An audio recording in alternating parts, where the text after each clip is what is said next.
ভাইরে ভাইরে কিছু কিছু পোলাপাইন ক্লাস 9-এ ওঠার পরে জ্বালায়া পাগল বানায় ফেলায় যে স্যার আমি কি হায়ার ম্যাথ অপশনাল নিব নাকি বায়োলজি অপশনাল নিব, কোনটা অপশনাল নিলে আমার জন্য একটু সুবিধা।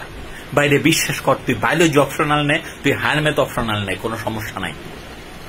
বাইরে এসএসসি তে তুই কি অপশনাল নিবি, ওইটার সাথে তোর ডাক্তার ইঞ্জিনিয়ার হওয়ার কোনো সম্পর্ক নাই রে ভাই।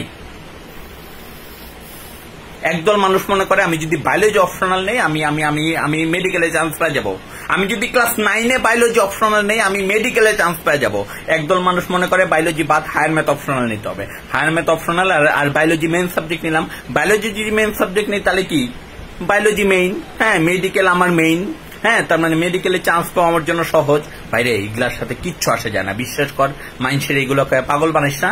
তুই যেহেতু সায়েন্স নিস, তোর বায়োলজি হায়ার ম্যাথ দুইটাই মন দিয়া ভালো করে পড়তে হবে, ভালো করে শিখতে হবে।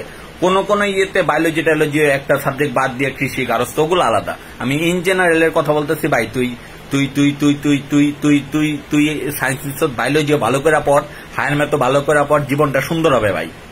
এইসব বায়োলজি নিবো নাকি হায়ার ম্যাথ নিবো, কোনটা আমি ফোর্থ সাবজেক্ট নিবো, কোনটা অপশনাল নেবো, কোনটা মেইন সাবজেক্ট নেবো, এটা নিয়ে সারা দুনিয়া ঘোরার কিছু নাই। একটা নিয়ে দুইটা সাবজেক্টই ভালো মতো পা, তুই গোল্ডেন পাবি। গোল্ডেন পাইতে হলে তোর সবগুলোতে A+ পাইতে হবে ভাই। বিশ্বাস কর, ভালো করে পড়, হ্যাঁ জীবনটা সুন্দর হবে। পড়তে বয়, যা যা।